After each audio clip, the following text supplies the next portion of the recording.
Hello, and welcome to GBH Amplifies. I'm your host, Ronald Mitchell, publisher and editor of New England's Bay State Banner. We are here at the GBH studios in the Newsfeed Cafe in the main branch of the Boston Public Library, right here in Copley Square. And we are here to celebrate Martin Luther King Day and his birthday, which is today. So we're so happy to be here. Woo-hoo! That's right. Yes, yes, we are. But we are not just here to celebrate his life and the struggle that he gave his life for, but we're here to celebrate the struggle for freedom and justice in the world overall. And joining me today for our program, on my far right is Rasan Hall, President and CEO of the Urban League of Eastern Massachusetts. Thank you, Rasan, for being here.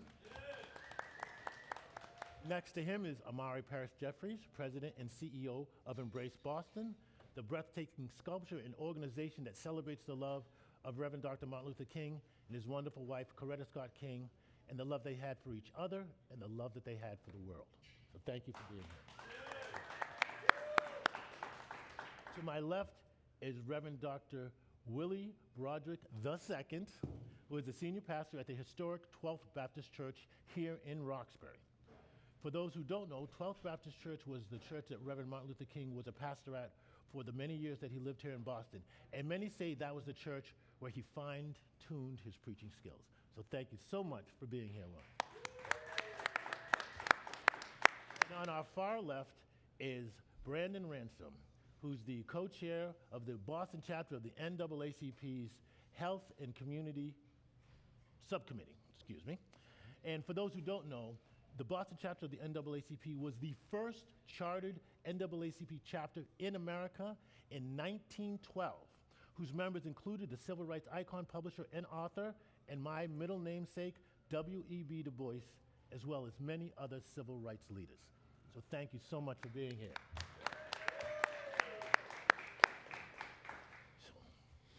So I want to thank, so as we start off, I just want to remind us that King was not just a dreamer and advocate for racial harmony. He was also a radical critic of economic exploitation, a fierce proponent of state-sanctioned violence, and an advocate for the fierce urgency of now, a call to action for our people.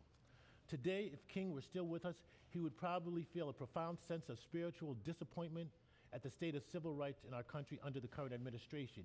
Yet, as a Baptist preacher, he would also show an unyielding sense of hope and pride for what we can accomplish as a people. Today, we are going to discuss with some of our top civil rights leaders in this city and in our country what their organizations are doing to continue King's legacy and what we can all do to get involved and make this country live up to its founding creed, liberty and justice for all.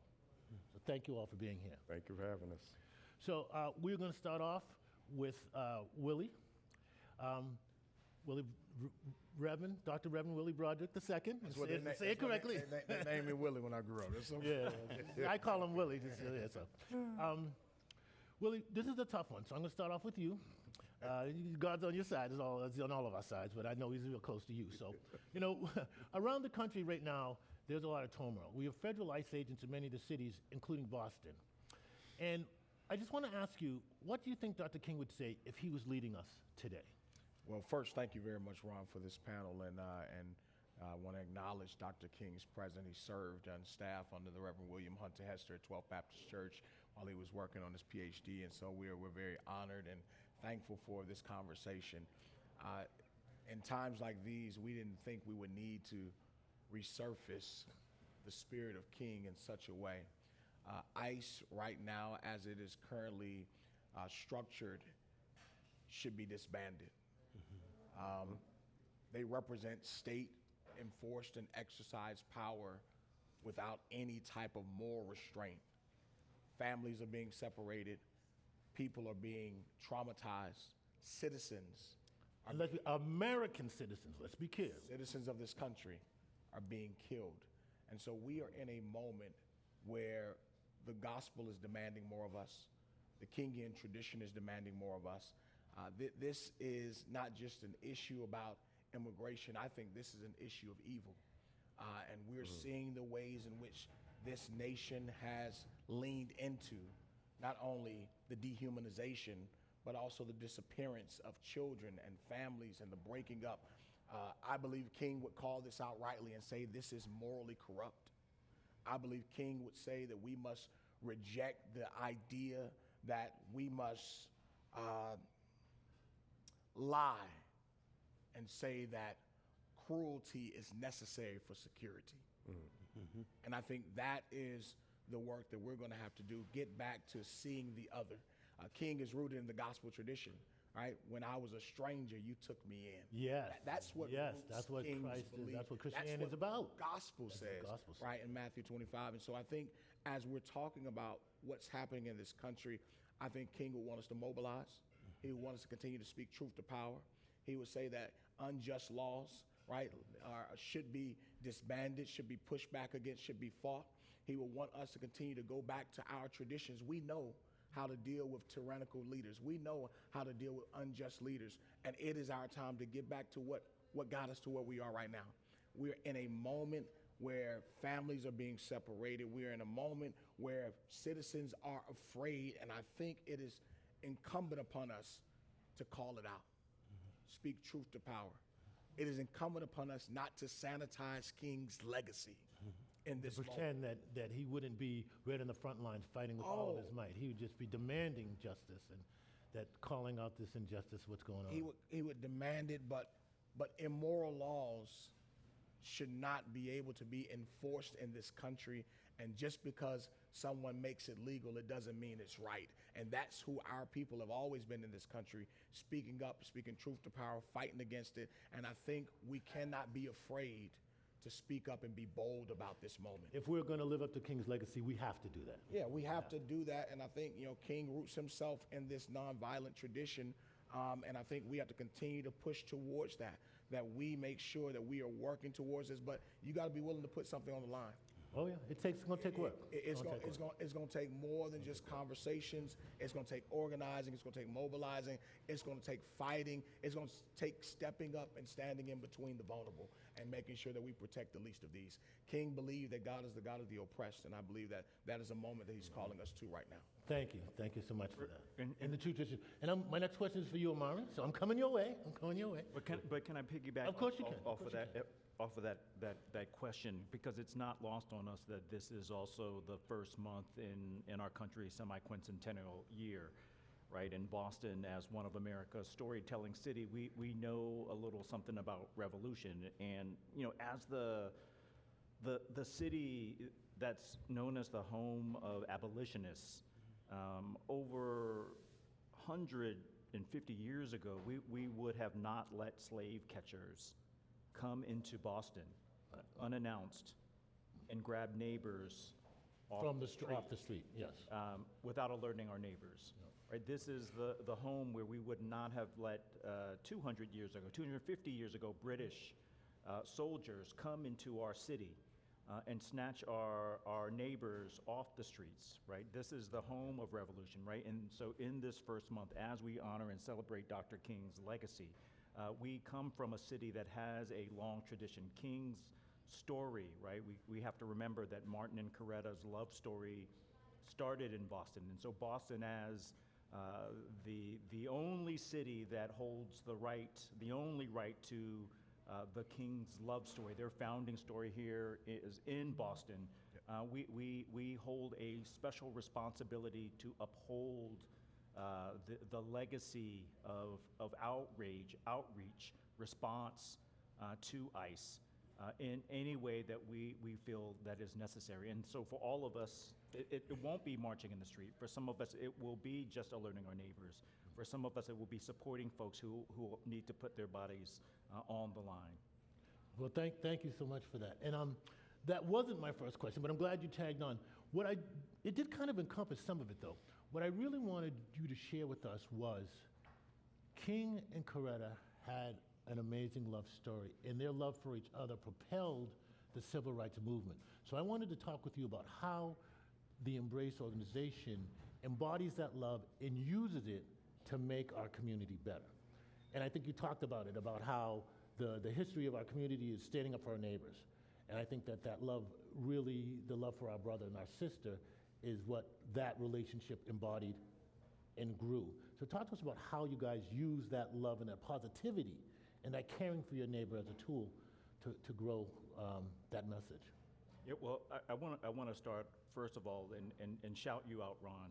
Right, and so there's a special role that media, particularly Black media, plays in truth telling, holding memory sacred, ensuring that legacy is passed from one generation to another.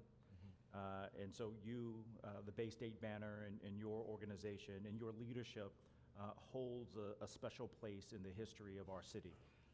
The spirit of, from the Guardian to the Amsterdam News, the Bay State Banner is a part of this lineage of memory keepers in the city. Well, so thank you. Thank you for that. I'm going to shout out to Mel Miller, the original founder of the paper back in 1965.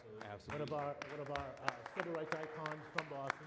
I want to thank Mel for all he did, and I was honored to be able to pick up his legacy. And my co-owner, Andre Stark, as well. It took two of us to do what he did, but we're still working hard, and I want to thank him. So thank you for what you said. Yeah, and the Embrace sits on a plaza called 1965 Freedom Rally Plaza. And Where there- Dr. King with- was part of that. where Martin and Coretta sit, and there are 70 names, and Mr. Miller is one of those names, and another civil rights icon who is in the audience today, Charlotte Nelson, is here in the studio audience, is one of those civil rights icons. I know I'm taking you around the block to get you next door, but I think what I'm trying to do through answering the question is, our organization is like stone soup. We don't do much but carry a container in water, and we allow people to put their ingredients in the container and in the water. And so by holding this container and by allowing people to add their ingredients to the water, we know that this gumbo that the community adds together is better than just this big old container and the water. And that is community, and that is the beloved community. And so there are very few organizations that understands the power of belonging, the power of communal bridge building. And so that is the role of Embrace, in understanding that in a multicultural, multi-generational democracy, it is difficult work. The how. We'll talk about that a little later, too. Yes. The how is just as important as the destination. Is how we get there, right? It's tough work. Sometimes the community meetings, sometimes explaining to people why we're not going to do something, why we're choosing a different path. It's long and laborious work. It's difficult to do that. Sometimes you have to change directions, but you have to explain to people why you have to change directions. You just can't change directions overnight, and explain to people that that's just the best course of actions. It upsets people. Yeah. And so that long route of explaining to people and getting community buy-in, that's the role of Embrace. So the combination of memory keeping and creating community is the role of our organization. Well, I really admire the way that you guys celebrate our community through the community leaders, and that it's not just one leader or the other or one type of leader. You honor various different folks, many who are behind the scenes but make a big difference. So I really appreciate what you guys do in heralding the folks in our community. Thank you. I want to move on to Rasan Hall, President and CEO of the Urban League of Eastern Massachusetts. And Rasan, my question for you is, as you know, King was a fierce proponent of economic justice. What is the approach of the Urban League today as they address our current federal government's divestiture of all of these major support systems for our country and for our community? Yeah, the Urban League stands in a long tradition and legacy of historic civil rights organizations that are committed to the upliftment and empowering of the Black community, communities of color more broadly, and people who are facing oppression and marginalization. Founded in the early 20th century too as well. Correct, in 1910. And so our Earlier than you? our affiliate, or maybe 1911, I'm sorry. But our affiliate of the Urban League is one of the oldest. We were founded in 1919, so our affiliate of the 92 that currently exist across the country is 106 years old. And the work that we do cuts across 5 pillars. The first one is economic development, which is workforce development and entrepreneurship. The next one is education and youth development.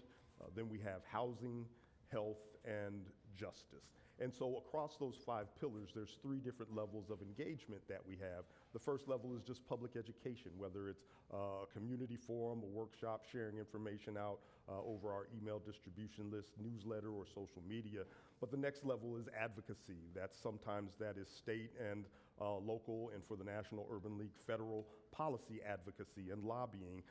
And then there's community advocacy as well, where we're mobilizing people in community. But then the area where we have the most level of expertise and resources, which gets to your question, is direct service.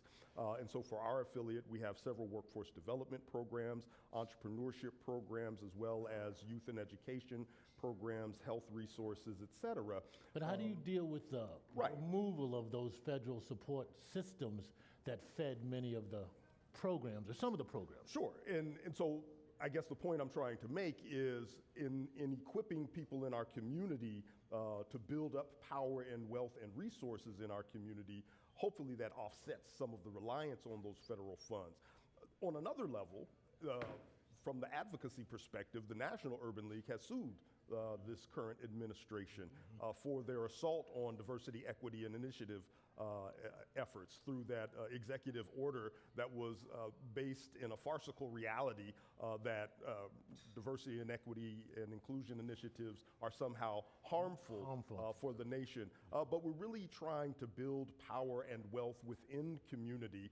Certainly we have to look for other sources for funding to run the programs that we run, but ultimately we're looking to establish more power within community, tap into the resources, encourage people to invest in our communities. How's that going? Have you been getting traction in light of the current climate? We have, both nationally and here locally, but it's an uphill battle. The reality is, and I think this is something that's important to note, is this type of retrenchment of federal protections is not necessarily new. It may be unique in how we experience it in this moment, but the Urban League has been around for over a century. So we've weathered these types of storms before. We're not a pop-up DEI initiative or workshop or something that is sectioned out of some other major organization. This is who we are, this is who we've been, and so we're going to endure over the long term. And so although things may be taking time to generate some traction, we've got a long track record of doing this work, but we're also trying to raise the awareness of the masses, of the people, of our membership, but also of our allies to understand why it's important to continue to support. So even if, the Department of Justice or HUD or the Department of Workforce, Labor and Workforce cut off funding, we'll still be able to tap into some of the resources, whether it's through sponsorship, corporate donations, individual donations, but also speaking out boldly to encourage people to have bravery in this moment, to not tuck your tail and kowtow to the authoritarian threats and rhetorics that are coming out of this nation's capital. Well, thank you. Thank you so much for that. So now we're going to come over to you, Brandon. How are you? This is Brandon Ransom. He's the co-chair of the Boston chapter of the NAACP Health Committee. And as I mentioned earlier, the Boston chapter of the NAACP is the founding chapter, or is the founding chapter. Founded in the first chartered. Excuse me. The first chartered chapter. Words matter. First chartered chapter. Here in Boston, there are many, many issues that call for the NAACP's leadership, especially in the realm of healthcare and the areas that you focus on as well. So can you share with us some of the top agendas as we look at our country where they're trying to dismantle DEI, where Black history is under attack, and where the basic value and quality of people of color are being diminished? What is the Boston chapter of the NAACP's leading agenda right now? What are you guys working on? Sure. First and foremost, I'm here and thankful to be representing President Royal Smith, who is our newest president of the NAACP, just came in January, and also on behalf of Dr. Lucy Lomas, who's my NAACP Health Committee co-chair. So we are of a storied tradition, right? Just like the Urban League, this ain't nothing new, right? We've been fighting as the NAACP since 1912 on February 8th. We're just about to celebrate 114 years. So when we talk about this moment and in this moment right now, some major things that we're advocating for is a public white stadium. We want to make sure that White Stadium is long-term kept as a community asset. When we talk about our wonderful mayor that we have, our mayor is really advocating for making Boston the best school district in the nation. And we think that in alignment with the Franklin Park Defenders, a public white stadium does that, right? And for our viewers who don't understand, White Stadium is a historic stadium that is placed in Franklin Park, which is actually part of the state, correct? Yes. It is a state-owned. No, Is it a community-owned park? it's the city. The city owns Franklin Park, but it has been a stadium that the high school has utilized right. for many years that fell in disrepair. I just wanted That's to right. give a And little so backstory. we actually have the Supreme Judicial Court from Massachusetts is taking up the case. So this is a brand new thing. We've been advocating for the Franklin Park Defenders and the integration of community voice. Because I think that along all fronts, we want to make sure that we work with the mayor. The mayor is new in her term. She's phenomenal in everything that she does. We think that there's a real opportunity to increase community voice within this process, right? I think there's some other lots in other places that are up here that we're seeing decisions being made in a top-down manner. I think that there's an opportunity to go ahead and really integrate that voice long-term and make a transition to where we have a public park that's there for all people. Now, I ask you the question, because I have to as a journalist. Go ahead. What do you say to the folks that say public and private partnerships are the new reality in our current climate, and that dismantling this deal that the mayor and the city made to put a professional soccer team backs away from that public and private Say partnership? that one more time. Backs away from the public park? Well, the inference that some people are taking is that the Franklin Park Defenders don't want the park to be utilized for this use, therefore pushing back on public and private partnerships. Now, I understand that that's not the Franklin Park Defenders' perspective, so I just want to share the pushback from the administration and have you kind of address that issue. What do you say to those folks that say, and I do agree that public and private partnerships are, a reality in our current climate. So what do you say to that? What do you say to the folks who say you're going to dismantle this? I don't think it's about dismantling. I think it's about the fact that we're eroding our public park infrastructure. At what point does it stop? Right? Is it that the Shattuck is now going to be privatized? Is it going to be that White Stadium is a template for what's being used to erode public spaces, spaces that are traditionally meant to keep Black and brown communities healthy? That's where we want to go ahead and focus on, is what is the precedent that this sets? Right? That's really our goal, is to advocate for a precedent for keeping your way now. healthier communities. That is a very, very good point, and thank you for that perspective. This week has been, today is, as I said, Martin Luther King's actual birthday, though the federal holiday comes up on Monday. But there was a lot of what I guess I would call breaking news today about a prominent parcel in Boston that's been under development for over 40, 50, been slated for development for over 50 plus 60 years. And we got some news from the mayor that the original developers are no longer going to be designated to develop that parcel. And as part of that parcel was a museum and cultural center for the Embrace. So I know this is hot off the press, I don't mean to put you on the spot, but can you share? I don't mean to put you on the spot, but I'm going as I well, we're here, this is why we're here, to talk about, to have real conversations. And we talked about this a little earlier, Mari, so it's not total blindside, but, talk to us about what this change means to your organization and what you hope can come out of it moving forward. Yeah. Is this the time for the commercial break? Yeah. No, it's a great question. It is unfortunate to hear the news, right? Timing is everything, right? So to hear the news of the Center for Economic Justice, the museum, and the cultural space that we had intended to place on Parcel 3, right? The history of this parcel, and a lot of the folks in this room understand the history of this parcel. Many of the icons who are memorialized on the 65 Plaza are cut their teeth as young Civil rights. civil activists. rights leaders who fought to stop a highway passing through Cambridge all the way through Roxbury.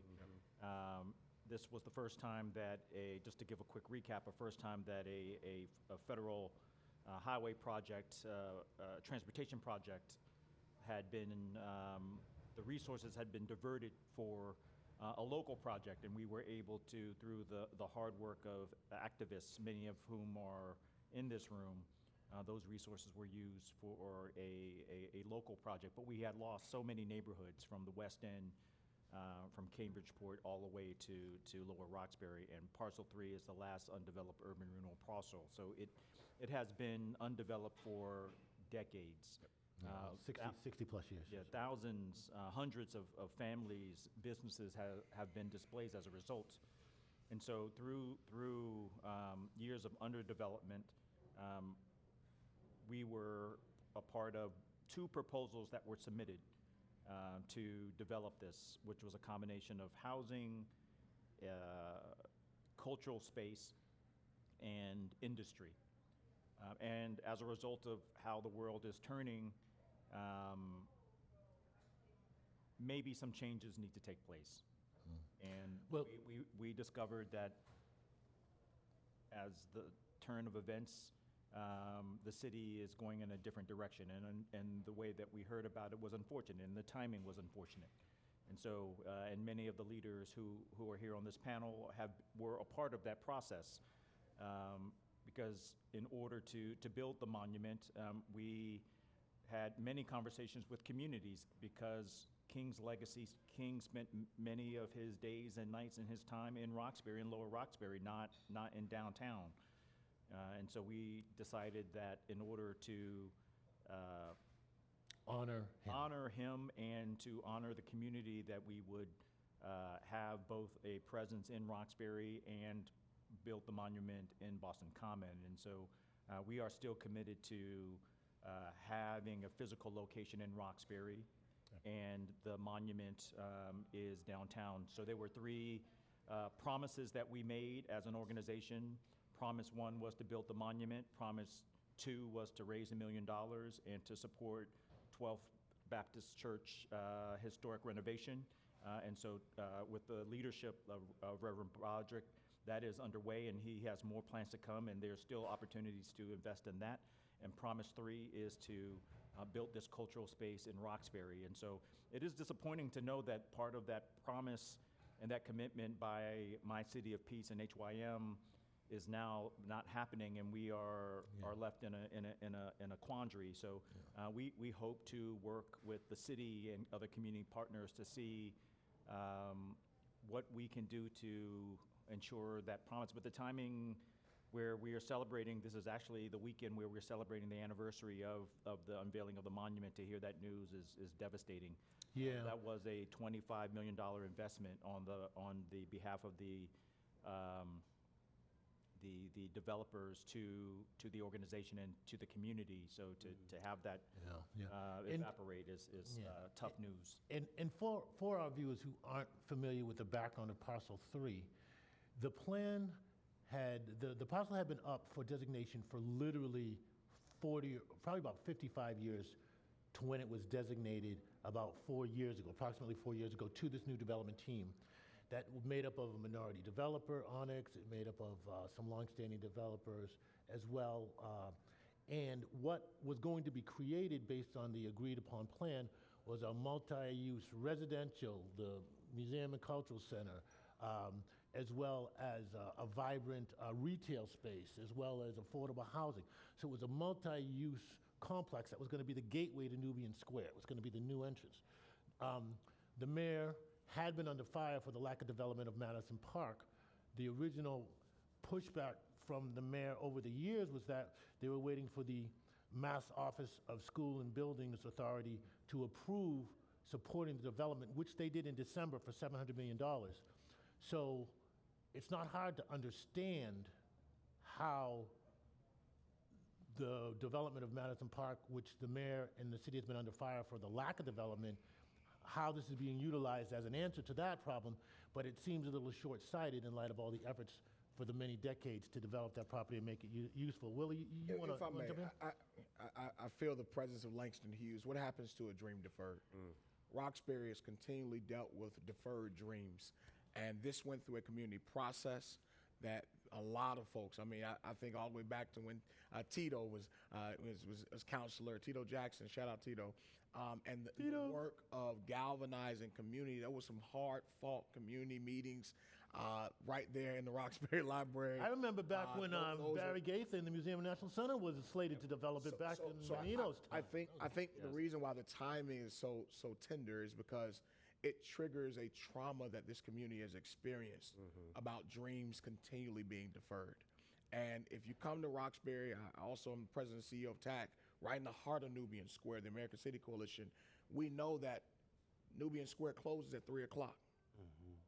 So we deserve intentional economic development.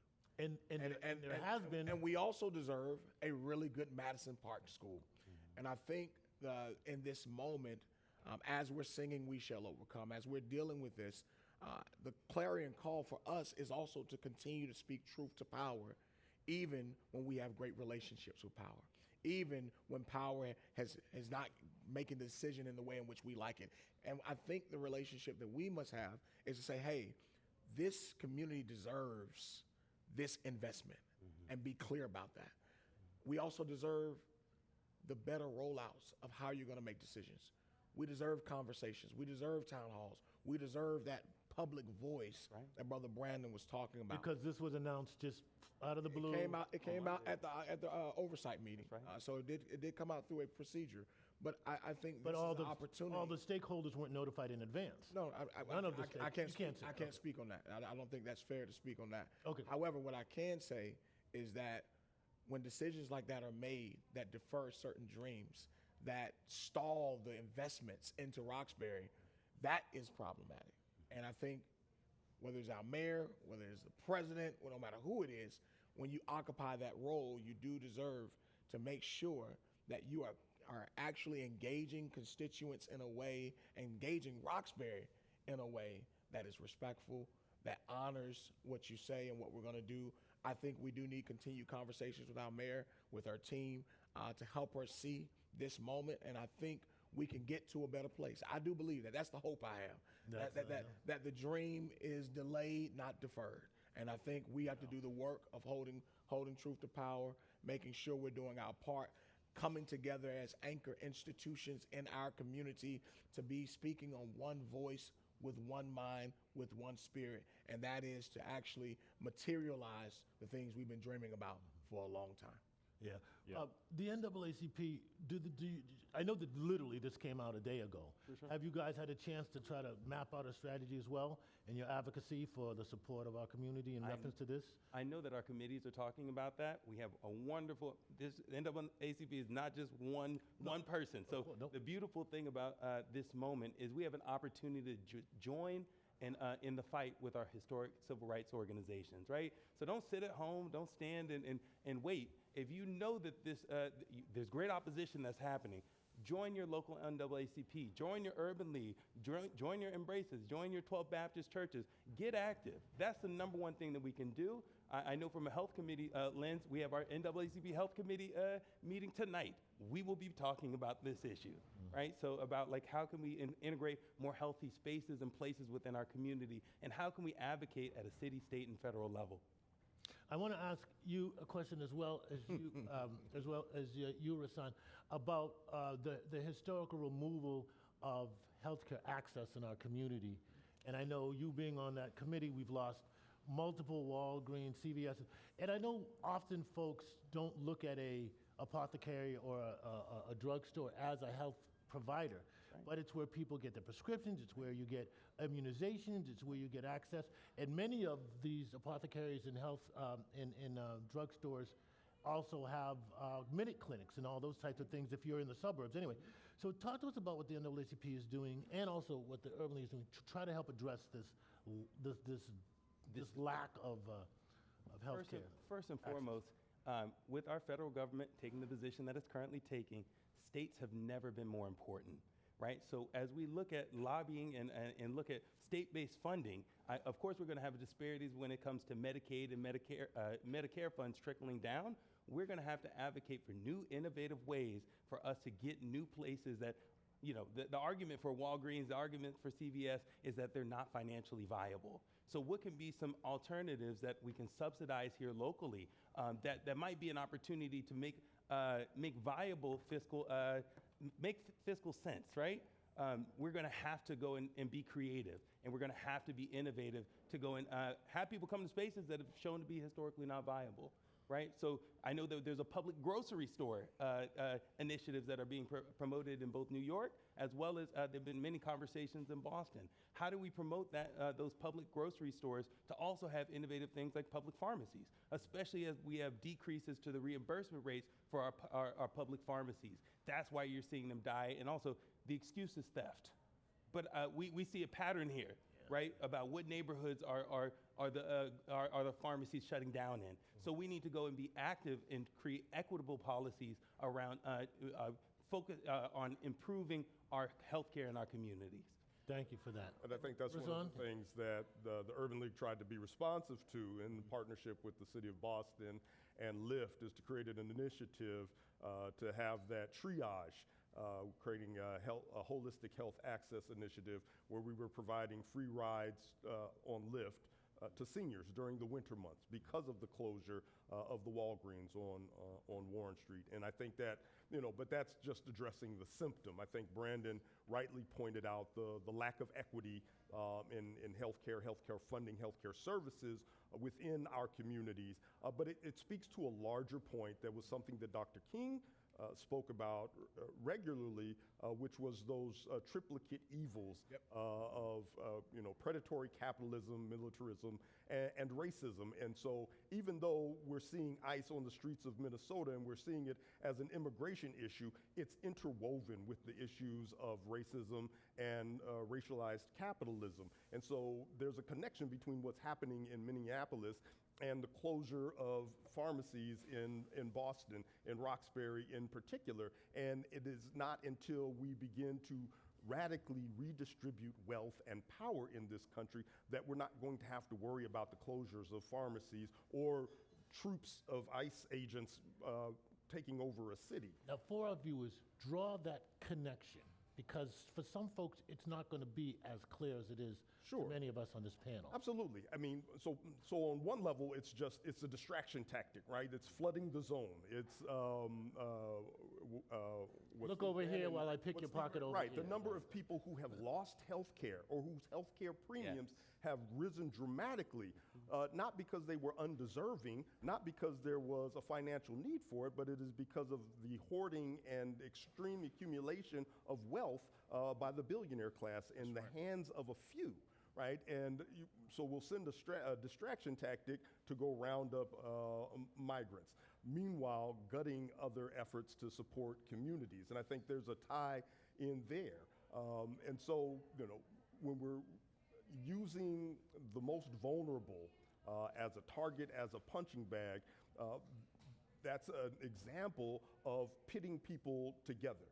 We're not looking at the billionaire class because we think it's the immigrants who are taking our jobs. We're not worried about the issues of the lack of health care because we think trans athletes playing sports is leading to the defiling of America. Like, these issues are connected, but they're playing off of the emotions of an aggrieved class of people who, if they were to change their gaze and lift it a little higher, they would see that the common malady that afflicts us is a billionaire class that is hoarding more and more wealth.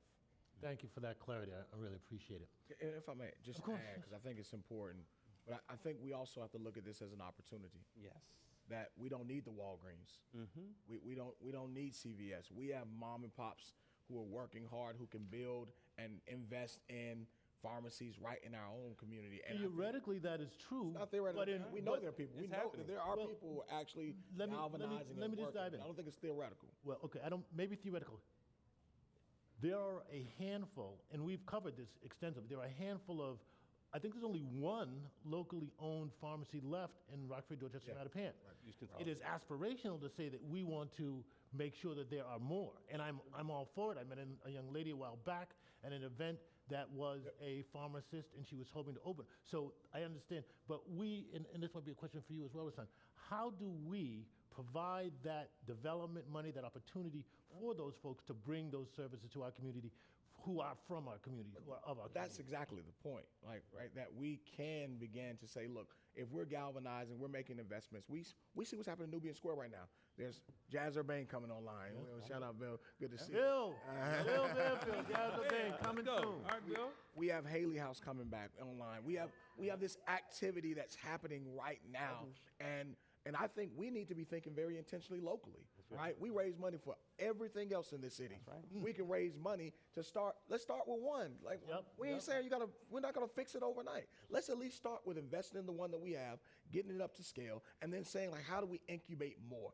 And we need to figure that out. I think that is the work that King would want to see. That is the justice work. Economic in the justice. face Economic the face of what we're facing and dealing with right now nationally, we can still be working hard on the ground locally and insulating ourselves from many of the issues that we have. It takes intentional planning. It takes collaboration. It takes speaking truth to power. It takes calling it out and saying, look, this is what our goal is going to be. This is how we're going to get this done. This is the investment we're going to make. And that can start with any of us.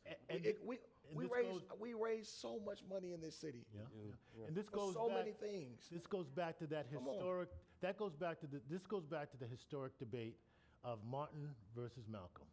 And if we look back historically, let me finish. I'm Let me finish the listening. sentence. If you look back historically, black communities who are totally serviced within themselves are historically tremendously successful.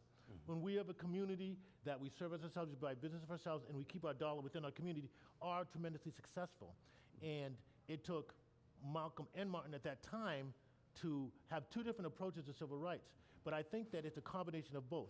We don't have to be separatist to look out and provide economic opportunity within ourselves. And I think I agree with you 100%. It's an all, and we need as a community to support the development of the businesses within our community and not always look outside. It was mom and pop businesses that supported the civil rights movement. Right. Exactly. It was black entrepreneurs and business people that funded him. When he couldn't go into certain cities, it was at black hotels. It was black restaurants that were doing that work. I'm not saying to be a separatist. I'm saying King and Malcolm would have been saying, yeah, we need to be investing in this moment, in the infrastructure locally, make a difference where we can. I might not be able to go to D.C. and fix something, but I'm right there in Nubian Square. We're right here in Roxbury, Dorchester, Mattapan. We can make a difference right here where we are.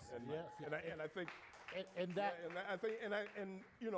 we're seeing that. Certainly, there's a movement around self-sustainability within communities, but there's also a broader conversation around solidarity economies. And so, shout out to Nia Evans and the folks at Eugene Boston and the things that they're doing. But looking at different models as opposed to capitalism, looking at other models where we're having more collaborative funding and shared ownership of resources, of pharmacies, of business.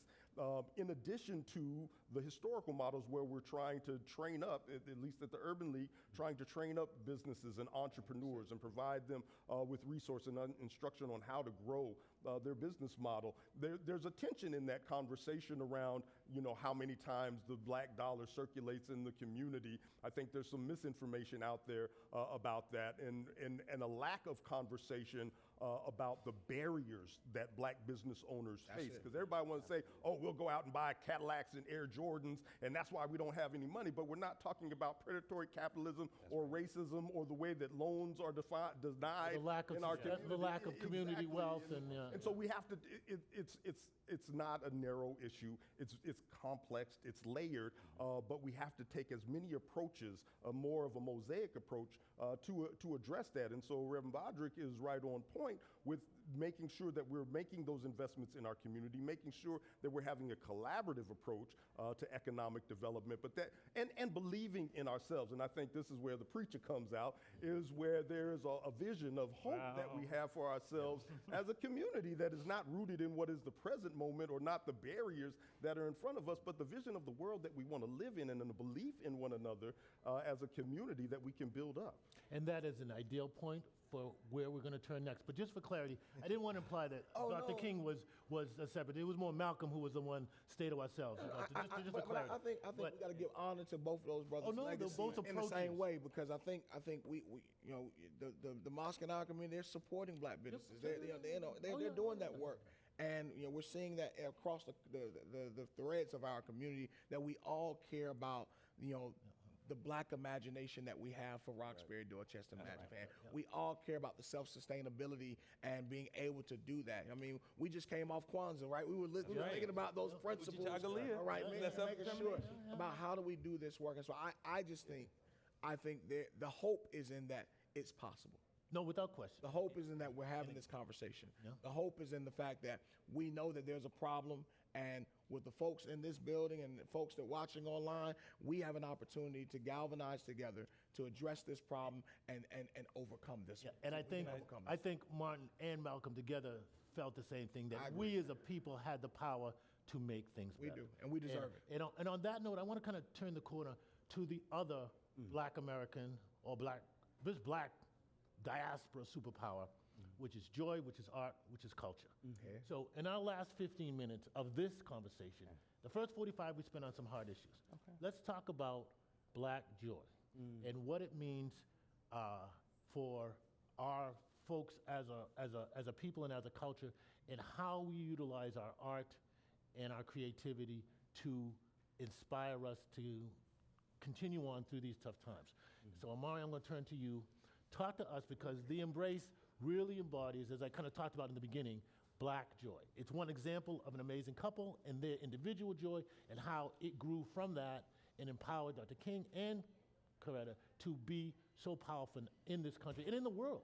So talk to us about our black joy and our superpower. Well, I mean, part of the superpower of being black is that our joy, our economics, our love, they're so interrelated. And so many of the folks who tuned in were probably at 12 Baptist this Sunday at the convocation. And so the King holiday wasn't just this weekend. We actually started it last Sunday at 12 Baptist. That was where the King holiday in Boston is really like 2 weeks of celebrating black joy and black love. This couple that started here in Boston, their love story began. Two students who were sent up here from down south Alabama and Georgia, met through mutual friends, fell in love and changed the world. And so we're reminded of that.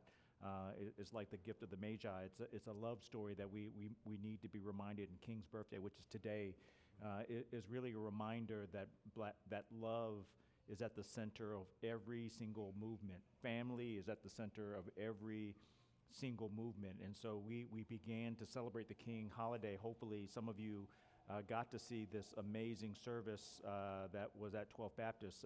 You can watch it online as well. Watch it online. You can go watch it online at the 12 Baptist website.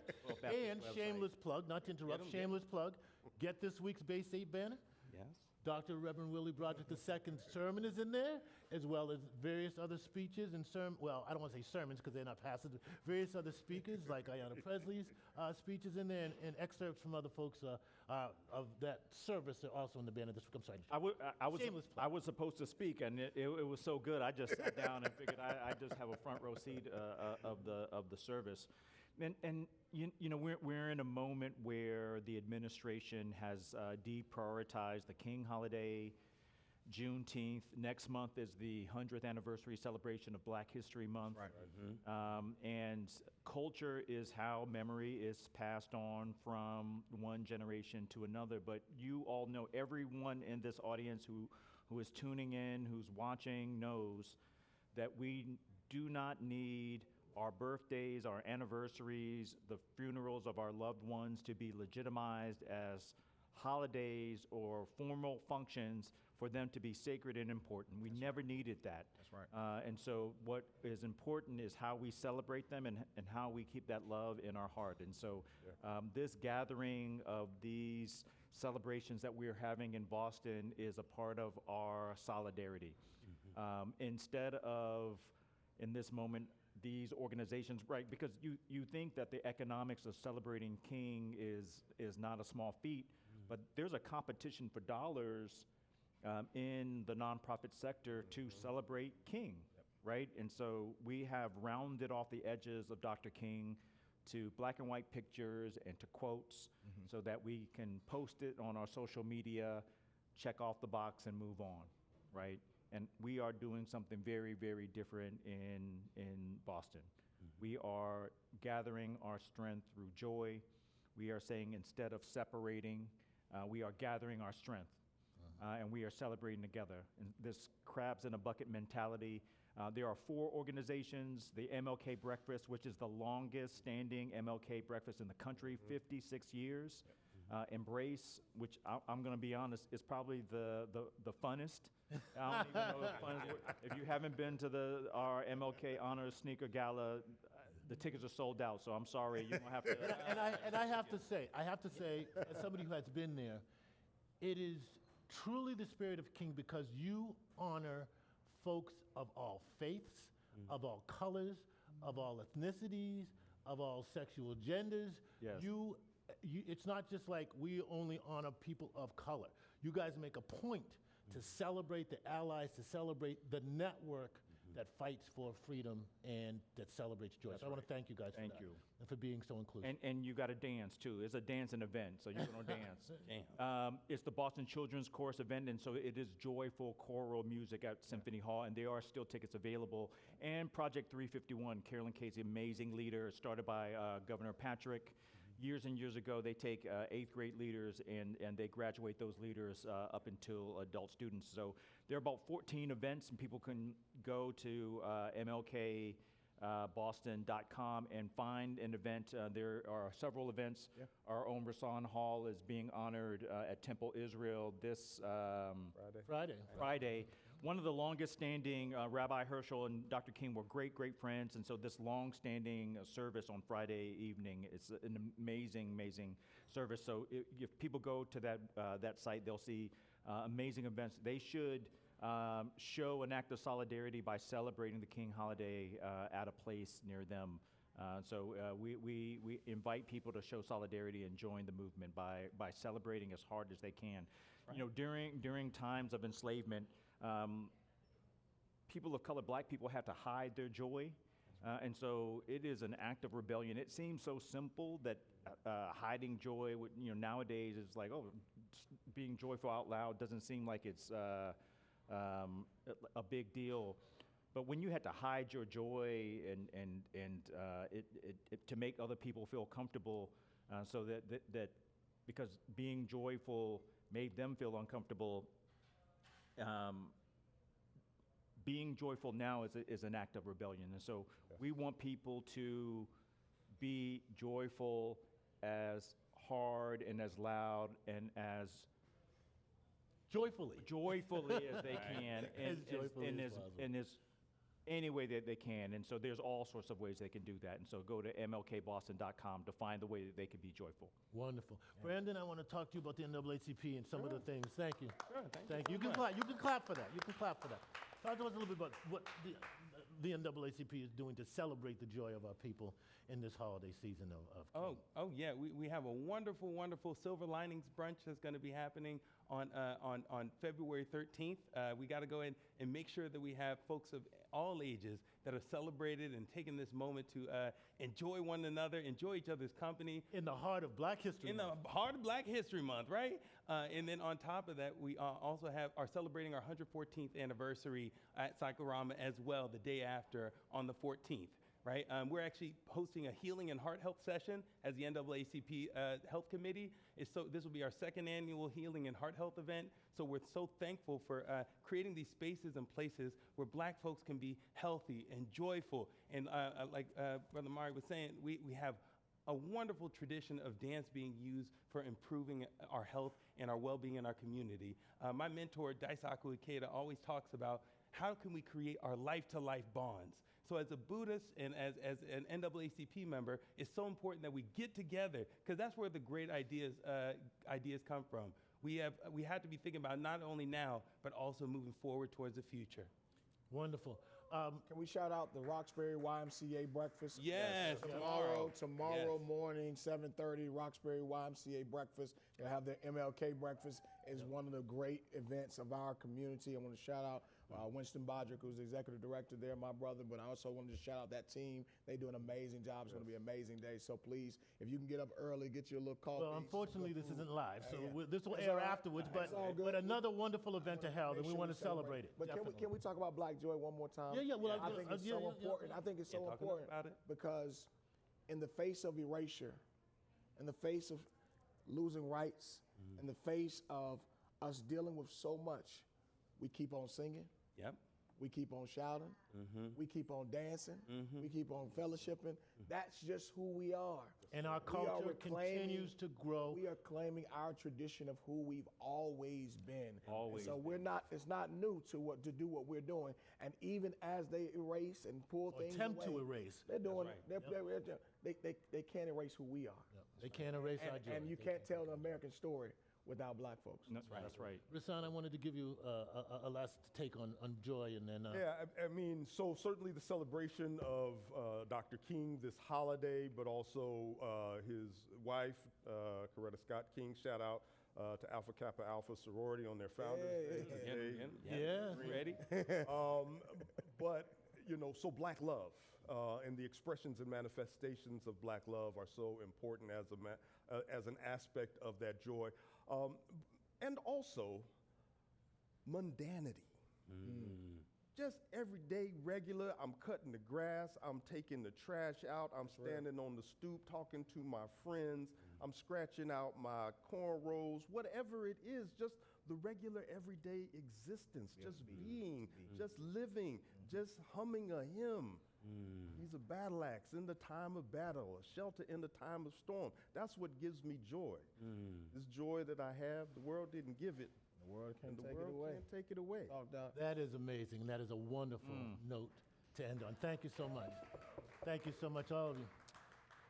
So we only have a couple more minutes for our wonderful program today. And as we wrap up the program, I wanted to remind all of us to think about Martin's message and what it would be today. He would be deeply concerned about the fascism and the rise of fascism in our country. He believed that the greatest tragedy of the civil rights movement of the 60s was not the glaring noisiness of the bad people, but was the crippling silence of the bystanders. Ultimately, Martin Luther King Jr. was a man who stood for the struggle of freedom and justice for all, for everybody. It didn't matter what color you were, it didn't matter what country you were in, it didn't matter what your ethnicity was or your religion. He most famously said, "The arc of the moral universe is long, but it bends towards justice." But he would also remind us that to bend it, it requires the weight of a dedicated people to pull it towards justice. It doesn't bend on its own. We as people must fight with all of our might for that justice our country and our world deserves.